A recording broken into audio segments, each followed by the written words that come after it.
Le Cameroun est à feu et à sang. Et Paul Biya tient son pouvoir grâce au pouvoir du feu, des armes. Paul Biya utilise l'armée et surtout à côté de lui, il y a le BIR. Mais le BIR, unité d'élite, sous la houlette des Israéliens, commence à en avoir aussi ras-le-bol, commence à comprendre que cette guerre est rude et qu'elle ne peut pas être gagnée.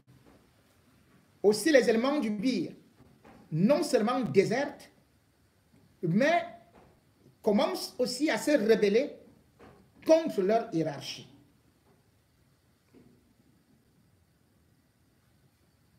Ce qu'il y a eu comme carnage à Manfé, le gouvernement n'a jamais eu à vouloir vous dire la vérité ou vous montrer les images des hommes en tenue qui sont morts dans cette attaque. Le gouvernement ne veut pas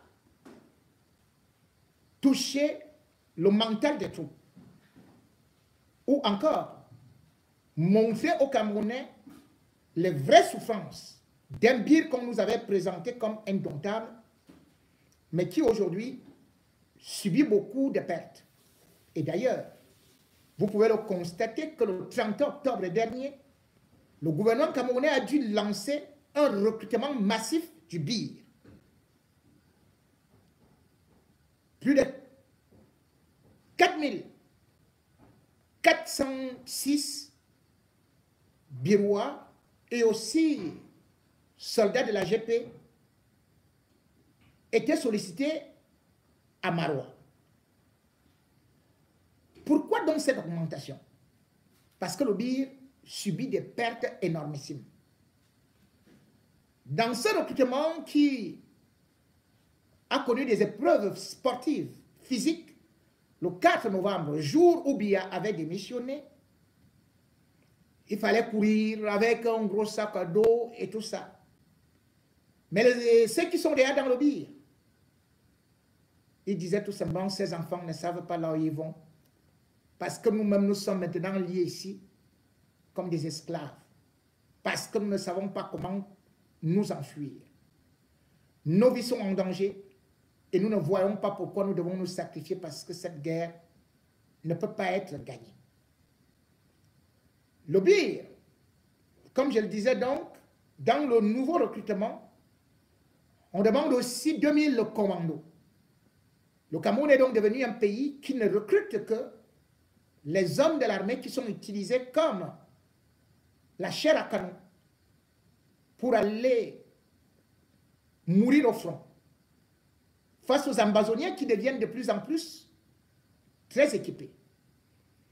Et d'ailleurs, à Manfé, ce qu'on n'a pas eu à souligner, c'est que la compagnie, c'est qu'à Manfé, il y a deux compagnies.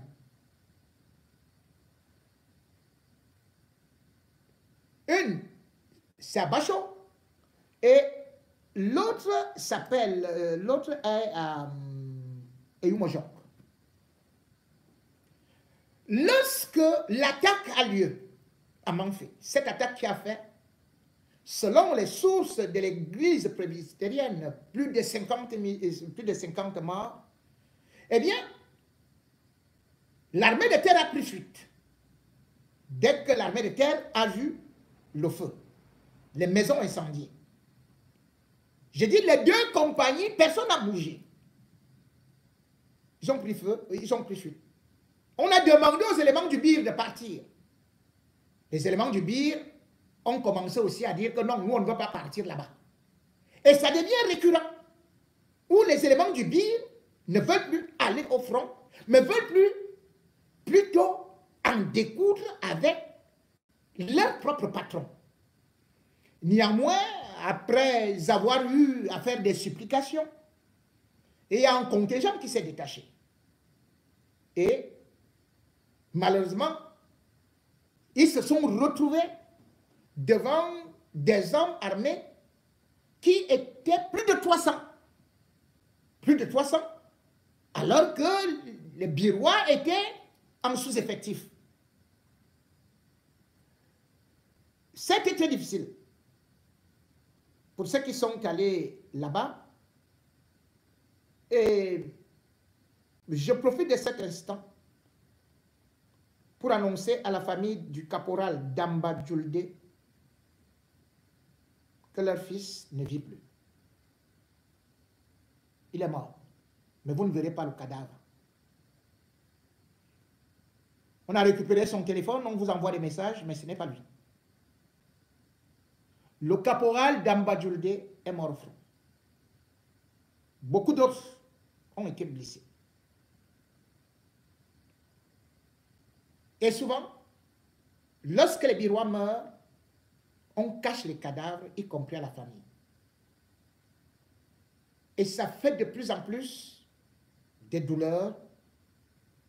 Et voir, c'est en train de créer un malaise dans les casernes où il peut y avoir bientôt une véritable rébellion.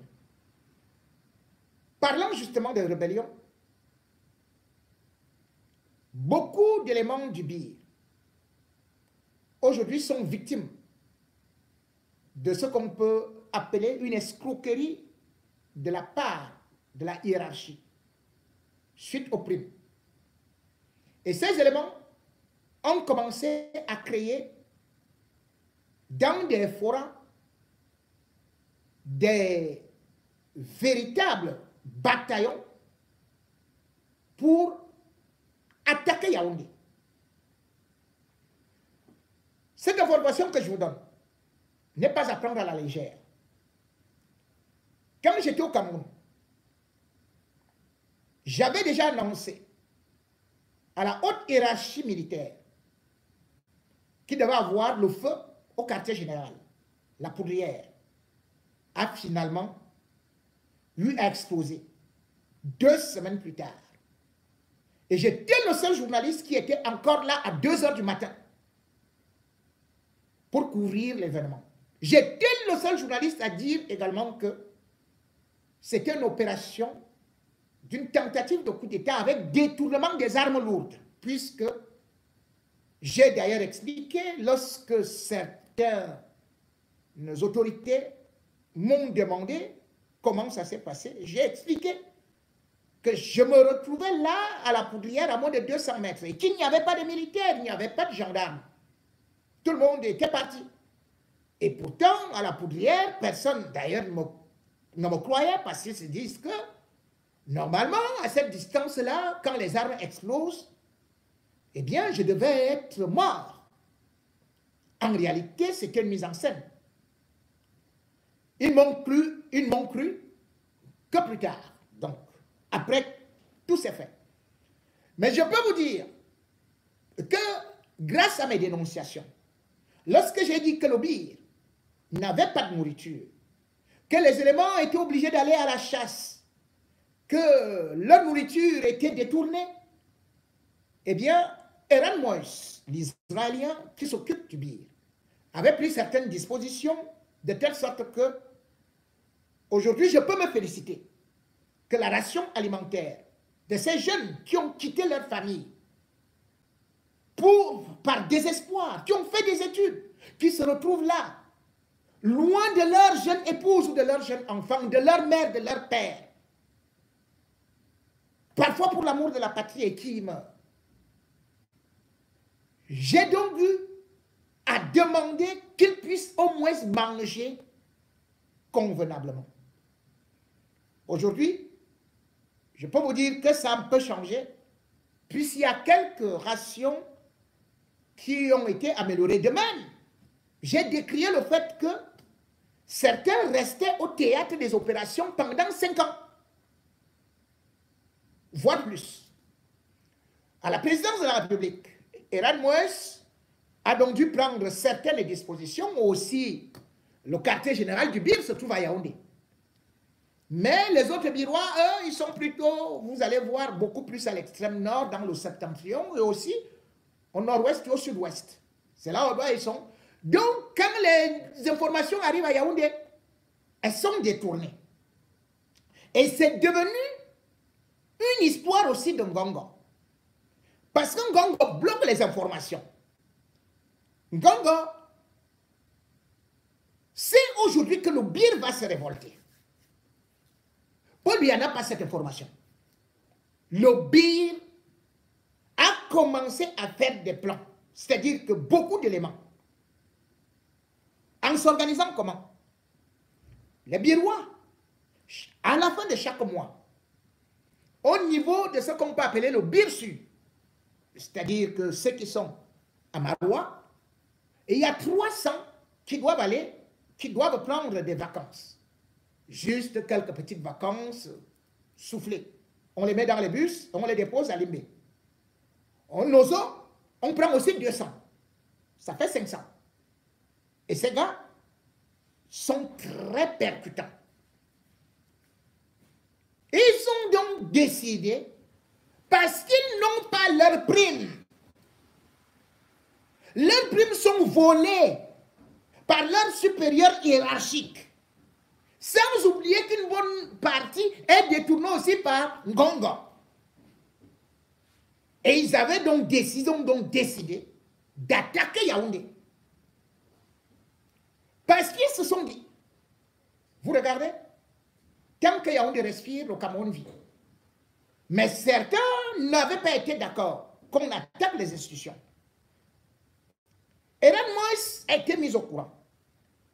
Il a essayé de débloquer d'abord, de désactiver la situation.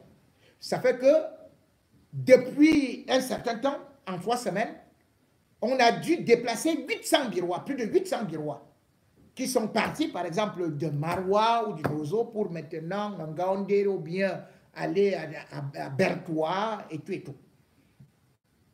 Mais ça ne suffit pas. Ce qu'il a fait là. Parce qu'il se dit qu'ils ont déjà détourné le plan. Parce que le plan, c'était quoi? Les Birois avaient déjà organisé des commandos. Un commando devait attaquer la CRTI. Un autre commando devait attaquer Vision 4.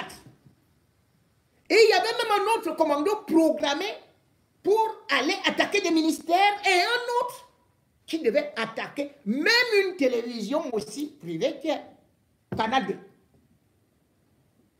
Ça se faisait dans des fois. Mais comme il y a aussi des traites dans toutes choses, la haute hiérarchie a vu dessus. Pourquoi? Parce qu'aujourd'hui, au niveau du BIR, il y a 3 renseignements qui se bousculent, qui se gênent. Parce que le BIR a d'abord un service de renseignement qu'on appelle le SMIT. Et un autre service de renseignement qui a été créé qui s'appelle le B2. Mais maintenant, en face du BIR, Ngongo a envoyé Elon James, le bandit de la DGRE, pour faire aussi le contre-espionnage. Et les informations qui viennent arrivent toutes sur la table de Ngongo, lequel, étant devenu tout puissant, ne peut plus transmettre cela à Biya. Biya étant vieux, il prend quelques informations et donne, bien évidemment, avec son ami Eran Moïse. Ce que Eran Moïse ne sait pas, et que je lui dis donc aujourd'hui, mon cher Israélien, mon cher patron de BIR, je te donne une information, ce qui va arriver. Les Birois ont déjà localisé et savent toutes les entrées et tout le programme d'Ngongo. Ils vont l'attaquer. N'oublie pas ça. Ils vont l'attaquer directement. Monsieur Eran Moïse, ce que vous ne savez pas, c'est que votre belle famille aussi a été localisée. Les maisons seront incendiées là-bas. Je sais que vous m'écoutez en direct. De toute façon, vous tous vous m'écoutez. Et vous savez que lorsque je donne mon information, contrairement à ce que les autres font souvent semblant comme si j'inventais, moi je donne toujours l'information et ça se réalise. Quand je vous ai dit que les gens ne mangeaient pas, n'est-ce pas, vous êtes partis, vous avez découvert. C'est vous-même qui avez créé maintenant d'autres trucs. Vous avez recruté les civils pour maintenant gérer la nourriture.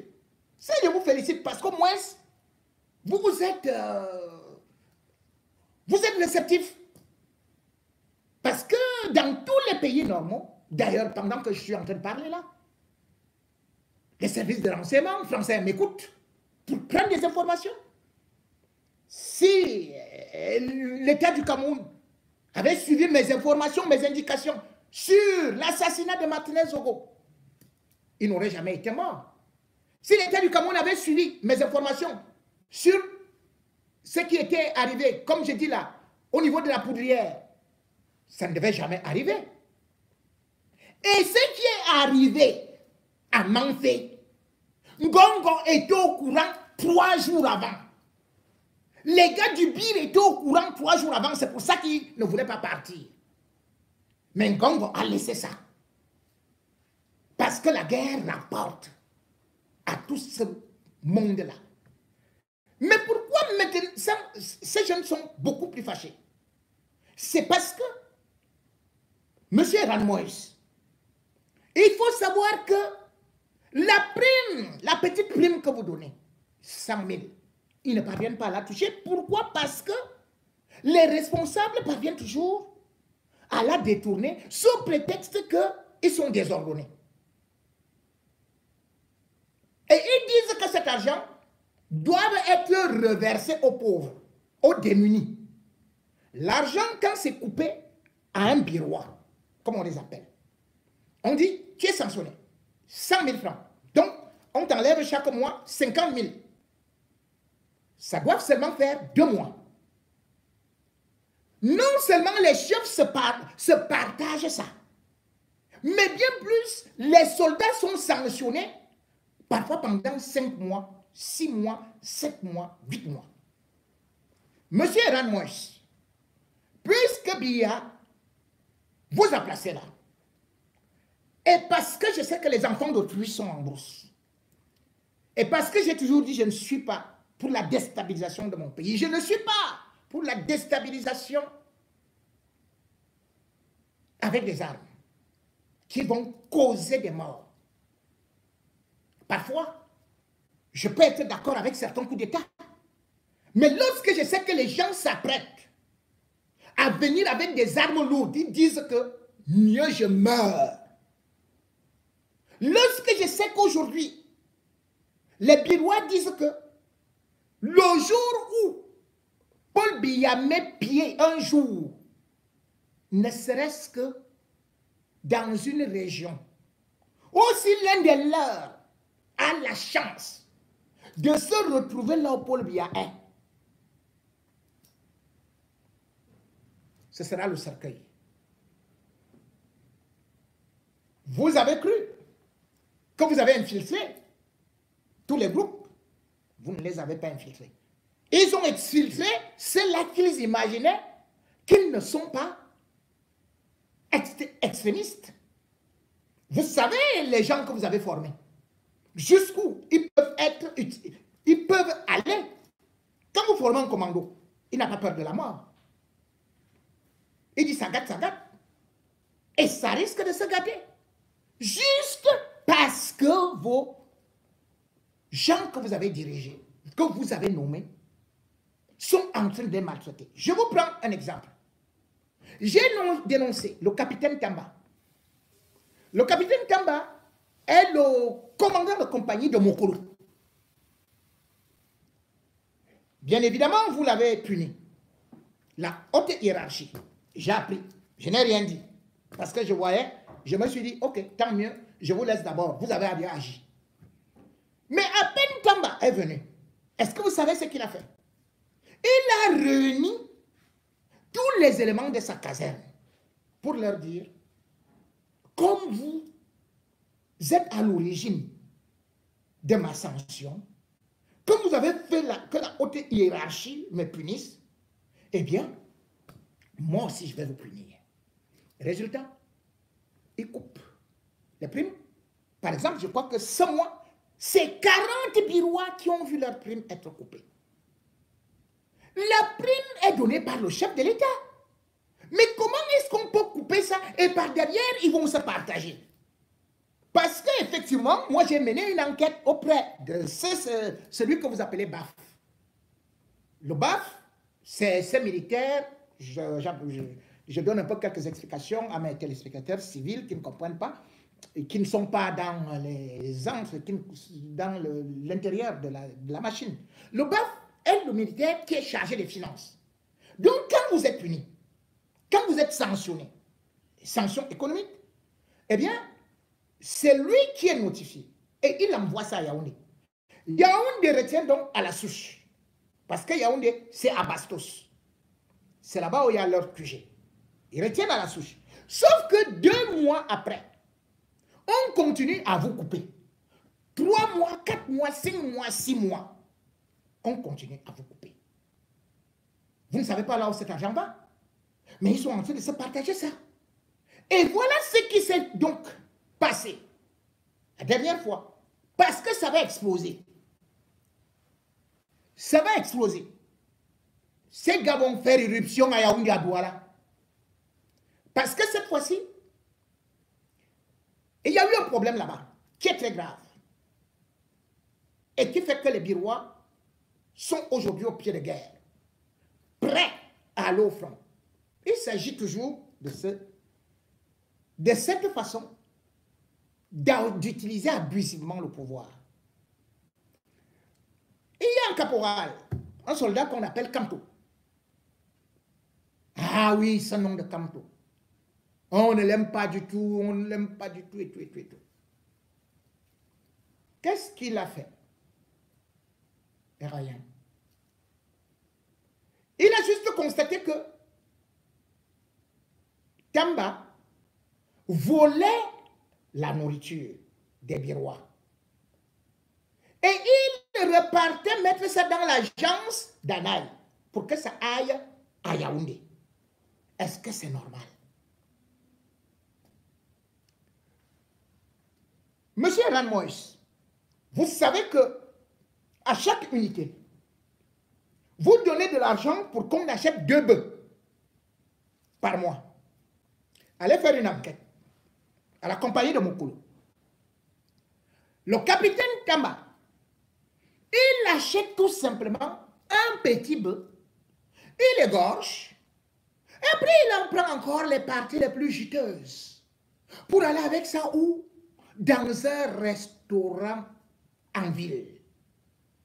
Et ce restaurant est géré par sa nana.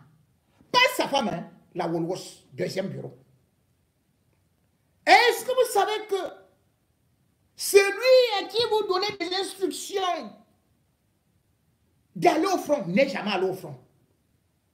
Lui, il passe son temps à envoyer les autres sac au dos, comme on les appelle, hein, les enfants d'autrui, sac au dos. C'est eux qui vont en mission en brousse pour aller se faire tuer. Mais lui, il prend le véhicule tactique. Le véhicule tactique, c'est le véhicule de guerre. Il charge la nourriture pour aller donner à Sanga, à Sawa. Alors, la semaine dernière, il y a eu un autre problème là-bas. C'est que Kamto est arrivé dans le snack. Et dans le même snack, alors que Tamba était supposé être en mission, il n'est pas allé en mission. Kamto le trouve là-bas. Et pendant que Kamto est de l'autre côté, la fille du restaurant qui fait les choses bien là avec Tamba, mais sauf que Tamba, vous savez quand même physiquement, il n'est pas fort, non? Et on dit aussi que là-bas, il n'est pas faf là. Vous appelez ça souvent fort aux fesses. Bon, excusez-moi les enfants. On dit que Tamba c'est seulement le petit Tamba long troué là. Il n'y a rien. Bon, voilà. Donc, or il semble que Kamto c'est numéro 9. Le nom de les Kamto sont dangereux. Quand on marque les buts là-bas en politique et l'autre Kamto du bille, il marque les buts au restaurant avec la tenancière, avec la femme de l'anga de son patron.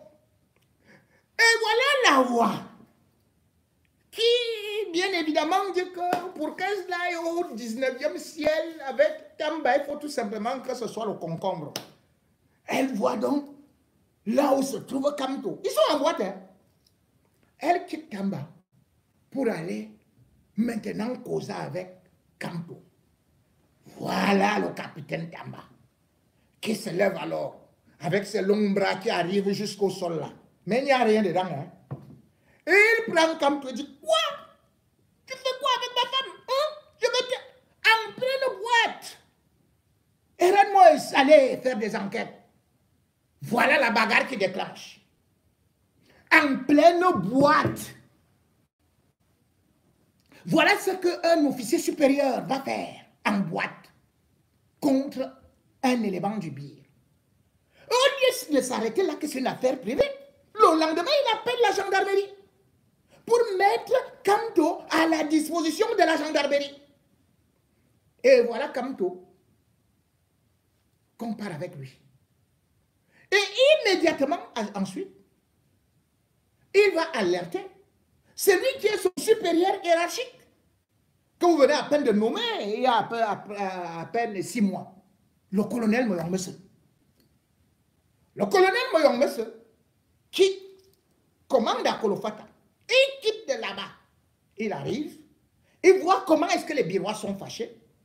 Il leur dit d'abord de se calmer avant de reprendre un ton moqueur. Oh oui, je ne veux pas qu'on dise que vous parlez devant quelqu'un qui a fait les miens, quelqu'un qui a la licence, quelqu'un qui a bac plus 25, quelqu'un qui a le master plus 8, master 4, master 50, master coefficient. Les Birois sont là. Il dit, vous avez les BPC comme, qui sont même un peu truqués là et tout, restez calme. Je ne peux pas accepter que Kamto, ce que Kamto a dit là, que ceci et cela, que... Et puis, il va faire une autre déclaration en disant que Kamto sache que il est presque fini parce que ce nom-là, on n'aime pas ça au Cameroun. Et qu'il le traduit, il va le traduire au tribunal militaire, à Maroua. Et il ajoute qu'à Maroua, c'est sa sœur qui est là-bas, c'est eux qui ont le pouvoir, puisque Moyomos, il est boulot. C'est sa sœur qui est commissaire de gouvernement. On prend Kamto en lui disant, vous savez que le nom là, on n'aime pas ça, et dans ce pays, on va vous surcharger et on va même vous reverser. D'ailleurs, tu vas faire la prison. Au moment où je vous parle, monsieur Ran Moïse, non seulement Kamto est enfermé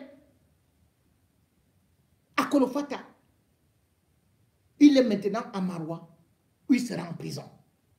Il sera jeté en prison. Qu'a-t-il fait? Et pourtant, le prédécesseur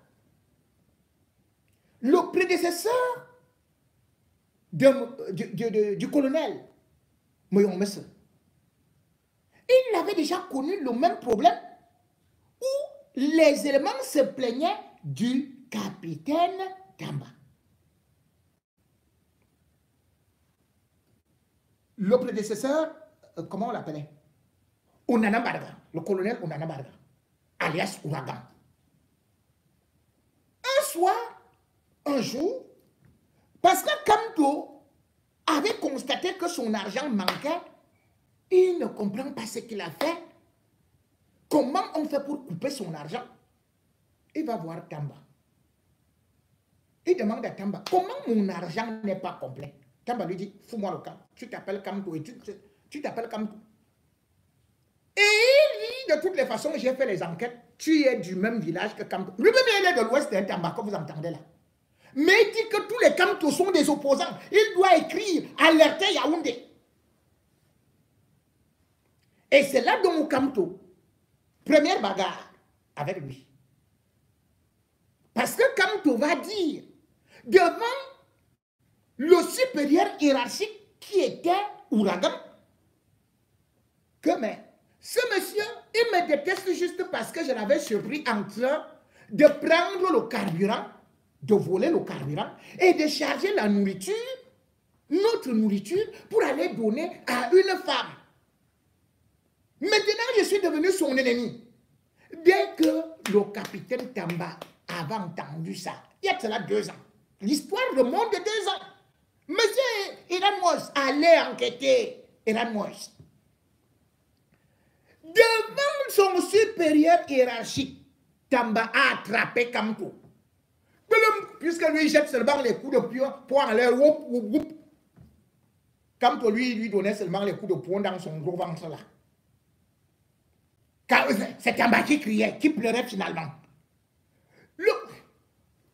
Le colonel a séparé la bagarre jusqu'à... Mais regardez, comment vous voulez qu'un chef bagarre avec presque tous ces... Mais attends, tous ces éléments.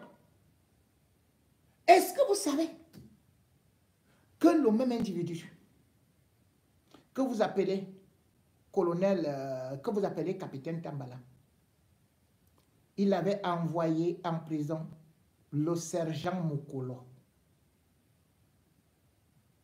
Le sergent Mokolo, toujours dans la bagarre, il avait bagarré avec lui. Il avait envoyé en prison le 2e classe signé, toujours après une bagarre. Lui fait les bagarres, dès qu'on le bat, il t'envoie en prison. C'est lui qui vient fort devant toi, hein, qui dit qu'on va voir, on va voir, on va voir, on va voir. Et d'ailleurs, Kamto avait un beau jour pris l'arme en lui disant que si tu reviens pour la bagarre, je vais tirer sur toi. Mais ces rapports n'arrivent ni à toi, ni à Paul Biya. Et vous serez surpris quand vous allez voir Yaoundé à feu. Moi, j'avais commencé à alerter sur ce qui allait arriver au Nozo. Qui me croyait?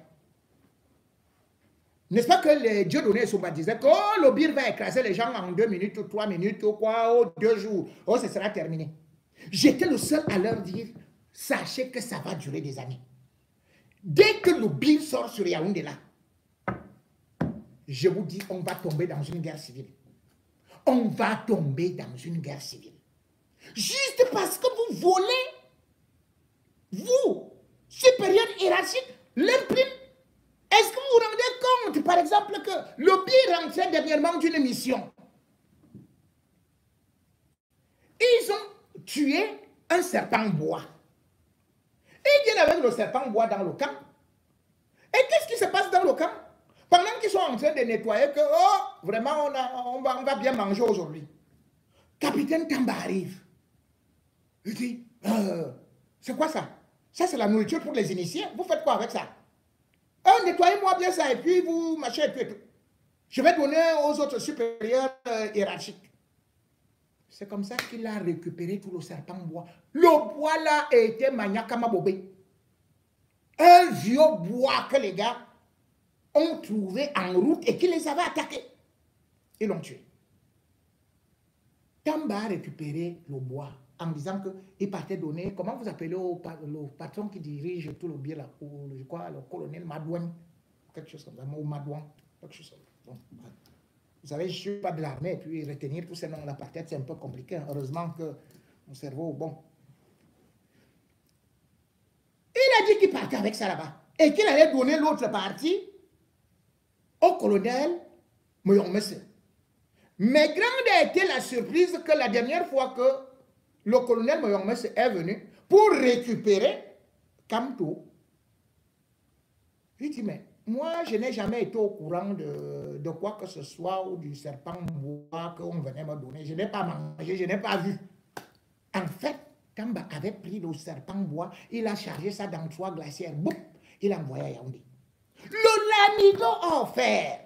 Parce que ces gars font des missions nocturnes, diurnes, à haut risque. Ils sont devant Boko Haram. Les villageois viennent les remercier avec des moutons, avec des porcs et tout ça. Le Lamido est venu offrir. Que prenez ça, vous allez manger. Qu'est-ce que Damba a fait? Damba prend tout cela. Et il garde, il demande plutôt que, bon, vous allez commencer à élever les cochons. Les cochons sont maintenant élevés dans la concession du Bir, dans la caserne. Et vous-même, vous connaissez que le cochon chie 50 fois par jour.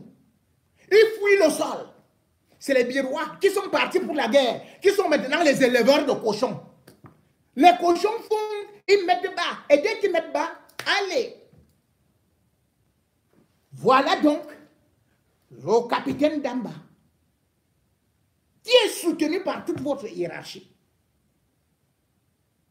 qui est devenu éleveur de cochons, de moutons. Et après, il les abat. Il envoie à Yaoundé, ou il envoie à sa petite, ou il envoie commercialiser. Comment vous voyez ça? Je devrais vous rappeler. Ce qui arrive aujourd'hui, les gens savent toujours répéter les erreurs du passé. Dans la mesure où l'obéir. Avant cela, il y avait des responsables qui toujours passaient par des détournements de primes. Et cela a failli coûter la vie à Paul Biya. Heureusement que ces gars n'ont pas voulu tirer vrai. Ça, c'était au temps du colonel Raymond Etundonsoué, le père de Mélissa à Mogobelinga. Vous savez que c'est lui qui était commandant de la garde présidentielle. Or, Paul Biya donnait souvent 300 millions comme prime aux gens de la garde présidentielle pour qu'il n'ait jamais l'idée de tirer sur lui ou de faire un coup d'État. Mais le colonel, le père de Mélissa, ne faisait que détourner cet argent-là avec sa femme qui faisait déjà, et puis faisait déjà même dans le trafic de l'ivoire. Alors, le 23 décembre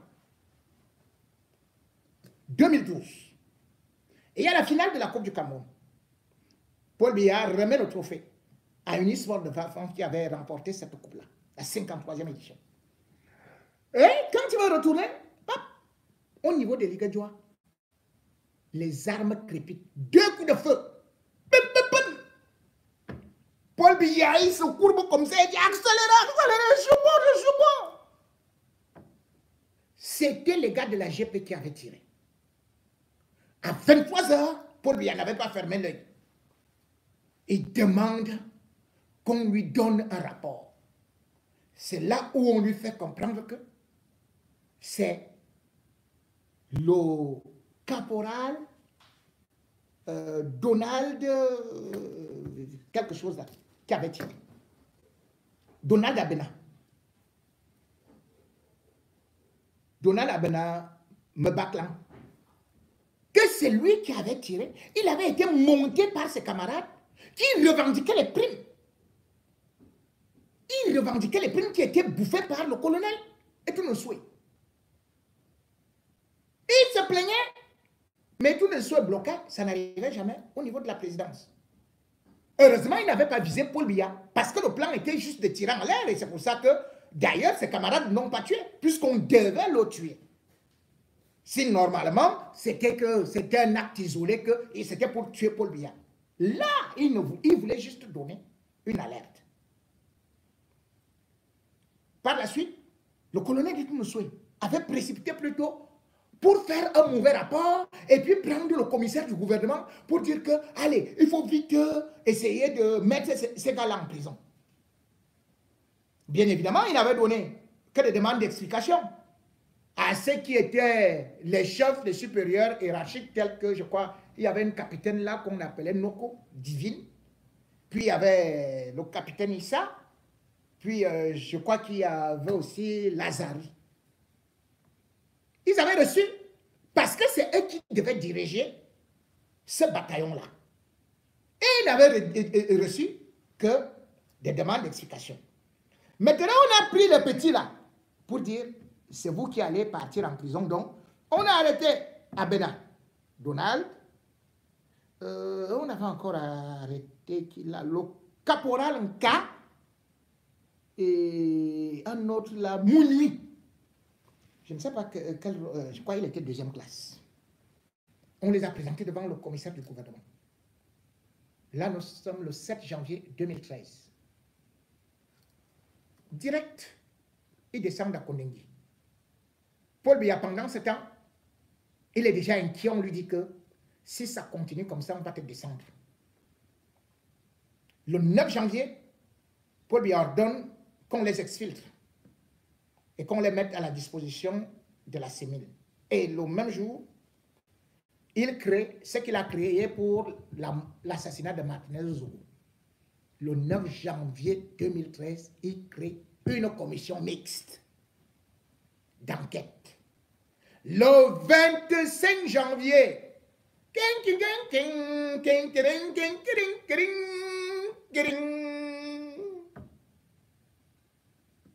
vous connaissez, c'était l'indicatif du journal.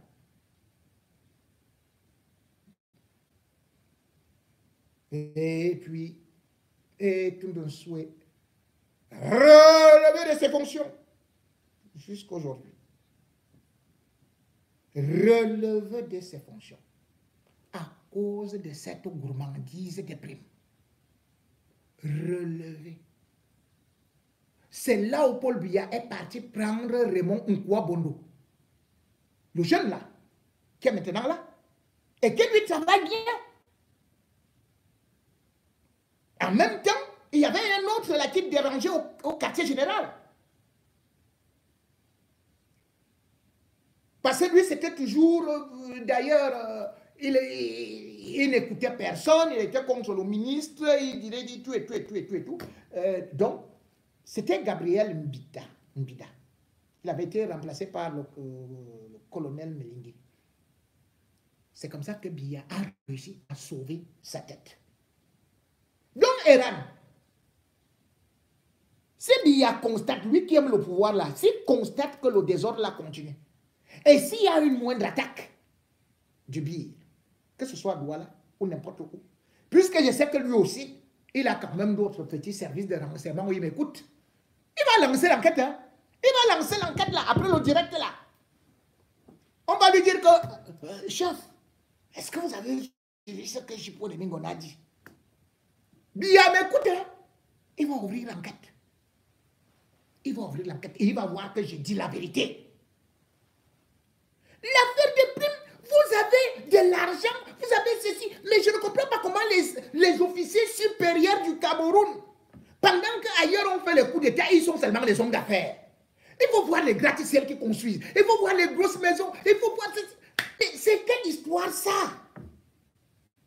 Même quand on a enlevé le père de Mélissa là, mais on a vu un autre qui a continué avec ça. Toujours pour le vol.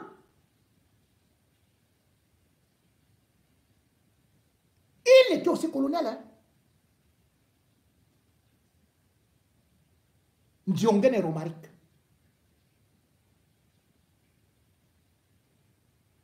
Au 37e bataillon. Là-bas, non loin de Garoua. C'est les mêmes choses que les gens là se plaignent justement, se sont plaints que leur petite prime qui était de 60 000. On divise ça par deux, on détourne. Mais les officiers supérieurs, c'est eux qui ont des évacuations sanitaires, c'est eux qui ont tous les avantages. Mais ils ne sont là que pour faire des affaires. Des affaires.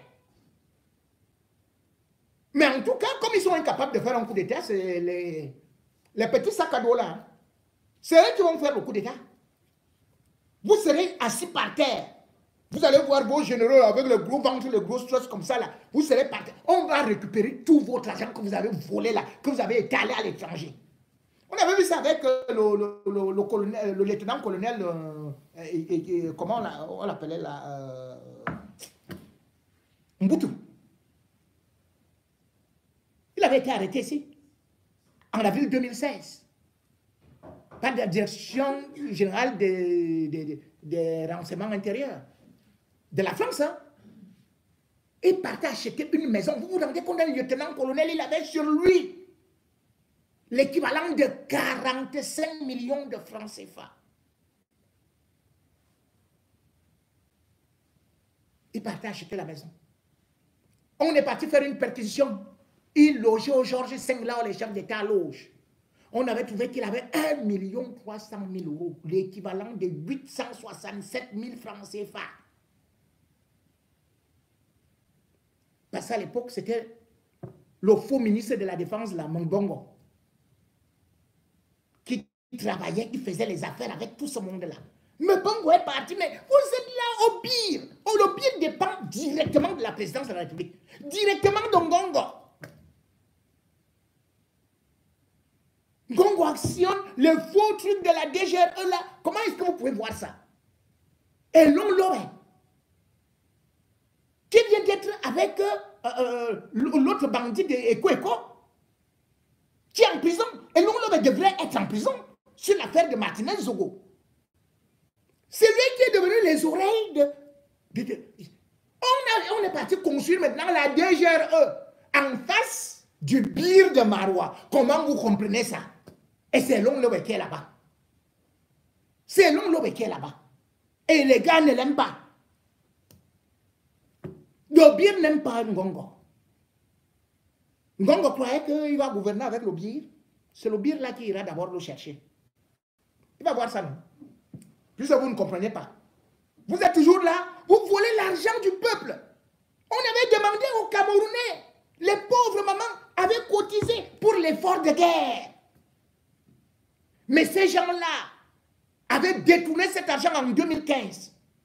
Il y avait le commandant de la base aérienne, 101 là. Ils ont détourné tout l'argent. Il y avait 2 colonels. Vous voulez que je vous cite leur nom? Attendez, je vais trouver leur nom. Pourquoi vous leur demandiez de nous donner notre argent? Martin Claude Owona, colonel, à l'époque. Lieutenant Zachary Nkoumou, colonel Ernest Mbila. C'est eux qui ont volé notre argent. L'argent qu'on avait donné pour combattre contre Boko Haram. Moi-même, j'avais donné de l'argent. Remboursez-moi mon argent. C'est comme ça que vous devez aussi demander à ces gens-là. Et nos billes, à des armes, hein. Vous avez appris au billes de tirer sur les ennemis. Vous êtes devenus ces ennemis. Hein. L'arme là n'a pas de frère, n'a pas de supérieur. Hein. Vous connaissez très bien ça. Moi, je ne faisais qu'alerter. Donc, Bia, ne crois pas que ton ennemi, c'est Kamto. Hein. Tu as bien vu comment Kamto t'avait sauvé lorsqu'on est venu lui dire que Monsieur Kamto, vraiment, nous voulons faire le coup d'état là, et si tu peux nous accompagner pour qu'après tu prennes le pouvoir. Kamto avait dit, je ne veux pas. Pourquoi ils auront encore besoin d'écouter Kamto? Ils vont venir là, boum, boum, boum, boum, boum, boum, boum, boum. Ils connaissent tous les plans. Et ils savent. D'ailleurs, ils ont dit que Yaoundé est très mal construit. Et qu'on le déstabilise en 5 minutes. C'est ce qu'ils ont dit. Moi, je ne suis pas du bureau. Je ne suis pas un homme en tenue. Mais les renseignements que j'ai sont sûrs. Si vous ne payez pas les primes des gars du BIR, si vous ne changez pas vos méthodes, si vous continuez à les maltraiter, à les faire sacrifier au front et les insulter, sachant que vous allez recruter d'autres derrière pour les remplacer pendant que vous êtes en train de les jeter en pâture, sachez que ils vont se retourner contre vous et il sera trop tard.